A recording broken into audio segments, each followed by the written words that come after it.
Selamat malam Bapak, Ibu, Saudara-saudari yang dikasihi Tuhan kita Yesus Kristus. Terimalah salam dari HKBP Kernolong, HKBP tertua di Pulau Jawa. Sebelum memasuki peraduan malam, sejenak kita mendengarkan firman Tuhan. Marilah kita mempersiapkan diri, kita berdoa. Kami bersyukur kepadamu, Tuhan Allah Bapa kami, karena Engkau telah memelihara hidup kami dan memberkati kami bekerja sepanjang hari ini. Saat ini kami merenungkan firman-Mu. Kami mohon kuasa Roh Kudus memampukan kami untuk mengerti dan beroleh kuasa untuk melakukannya dalam hidup kami. Dalam nama Yesus kami berdoa. Amin. Renungan malam bagi kita sesuai dengan nas bacaan malam dalam Almanak HKBP tertulis dalam surat Ibrani pasal 4. Ayat 14 hingga ayat 16. Sebagai ayat pembimbing renungan, yaitu ayat 15. Beginilah firman Tuhan. Sebab imam besar yang kita punya, bukanlah imam besar yang tidak dapat turut merasakan kelemahan-kelemahan kita. Sebaliknya, sama dengan kita, ia telah dicobai, hanya tidak berbuat dosa. Tema renungan kita adalah Imam Besar Agung yang turut merasakan kelemahan kita. Sahabat renungan malam Salom, surat Ibrani adalah surat penggembalaan yang dikirimkan salah seorang rasul kepada jemaat Kristen Yahudi di perantauan di luar kota Yerusalem. Penulis tidak menyebutkan dengan jelas nama kota di mana jemaat itu bertumbuh dan berkembang. Tetapi kita dapat memahami betapa pengaruh lingkungan sangat mempengaruhi kehidupan kerohanian atau kekristenan warga jemaat. Pertumbuhan kekristenan jemaat begitu lamban. Meski mereka sudah lama dalam kekristenan, tetapi kemampuan mereka untuk menerima pengajaran kekristenan itu masih pada asas-asas dasar kekristenan, sehingga mereka belum mampu menjadi pengajar bagi orang yang baru percaya. Ini merupakan hal yang mencemaskan bagi sang rasul dan mengingatkan jemaat agar bangkit dalam semangat kekristenannya untuk bertumbuh dan berkembang.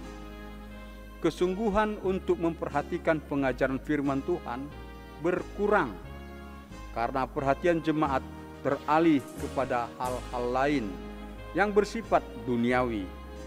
Bahkan ada di antara jemaat yang terpengaruh keadaan lingkungan sehingga tidak begitu sungguh-sungguh lagi untuk menekuni peribadahan. Padahal peribadahan itu, baik peribadahan secara pribadi, terlebih peribadahan bersama jemaat, sangat berguna untuk meneguhkan iman dan pengharapan. Sehubungan dengan keadaan di tengah-tengah jemaat yang demikian, maka dalam pasal 10 ayat 25, sang rasul mengingatkan jemaat itu agar saling memperhatikan dan saling menasehati, saling mendorong untuk pertumbuhan semangat bersekutu dan beribadah. Sahabat renungan malam Salom, sebagai orang yang berlatar belakang Yahudi, tentulah jemaat itu sangat memahami pengajaran perjanjian lama tentang peranan imam dalam ibadah jemaat. Dalam Alkitab dijelaskan, dalam ibadah jemaat perjanjian lama, Harun dan anak-anaknya dipilih dan ditetapkan Allah berperan sebagai imam besar yang memimpin ibadah kepada Allah sejak di padang gurun. Imam Harun dan anak-anaknya sebagai pengantara umat kepada Allah. Sebagai pengantara, para imam itu menyampaikan korban persembahan penebusan dosa dari jemaat kepada Allah dan menyampaikan pengampunan dosa dan berkat dari Allah bagi umat Tuhan. Tetapi Harun dan anak-anaknya diwajibkan menyucikan dirinya terlebih dahulu dengan menyampaikan kurban penebusan dosa untuk memperdamaikan diri mereka kepada Allah. Karena mereka meski seorang imam, tetapi adalah manusia biasa, manusia yang berdosa. Dalam surat Ibrani pasal 4 ini dijelaskan bahwa Yesus adalah imam besar agung bagi jemaatnya. Yesus Kristus adalah imam besar agung perjanjian baru. Keimaman Yesus adalah sempurna, lebih agung dan lebih mulia dibandingkan dengan keimaman Harun dan anak-anaknya.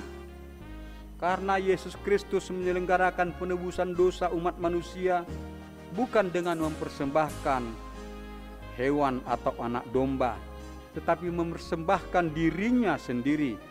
Ia mati di kayu salib. Yesus menyucikan diri kita bukan dengan darah anak domba, melainkan dengan darahnya sendiri yang ditumpahkan di kayu salib saat penyalipannya. Yesus tidak lebih dahulu mempersembahkan kurban penebusan salah, sebab dirinya adalah pribadi yang tidak berdosa. Dirinya adalah kudus adanya.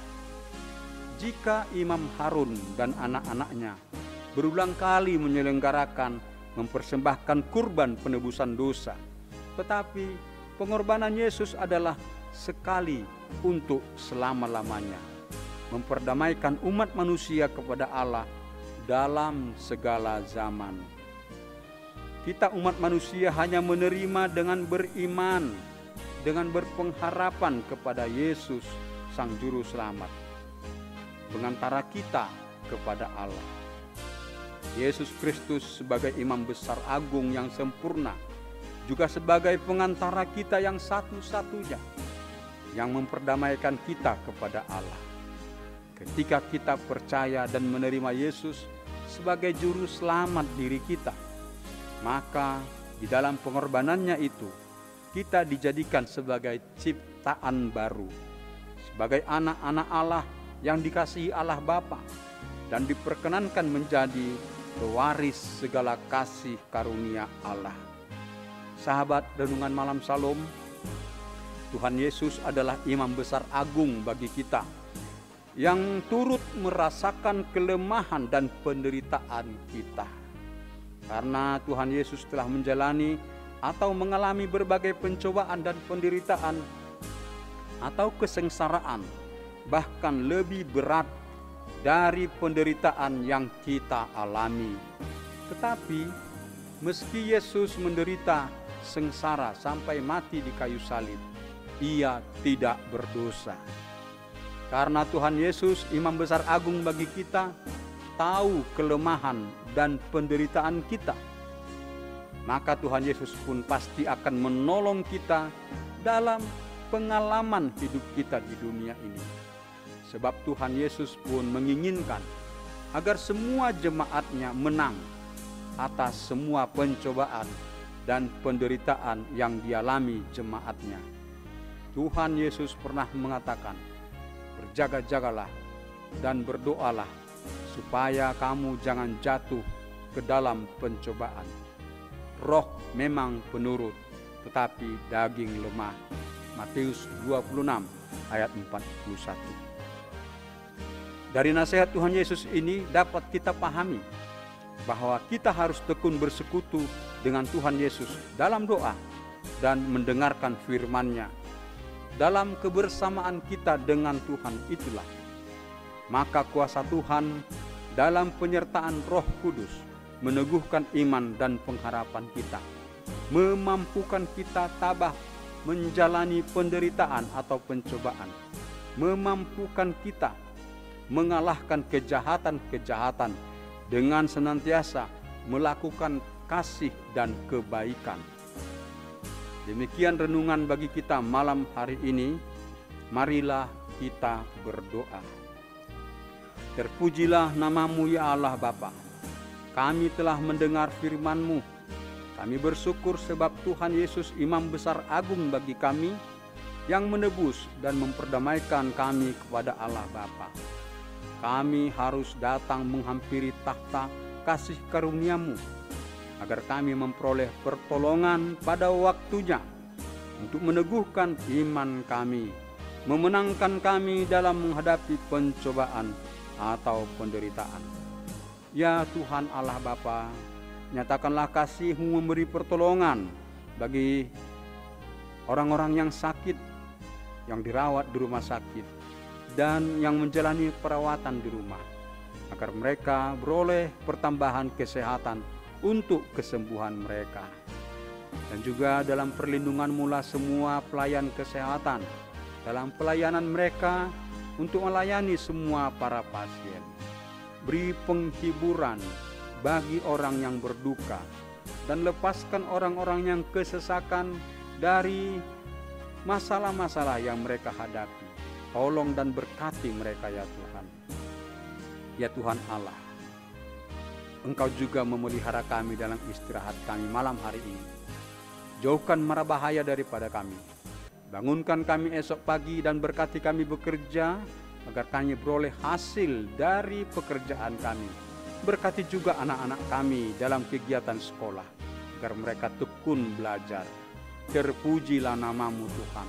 Dalam nama Yesus kami berdoa, dengarlah doa kami.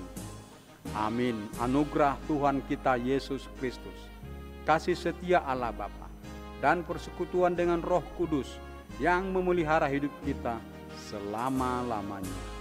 Amin.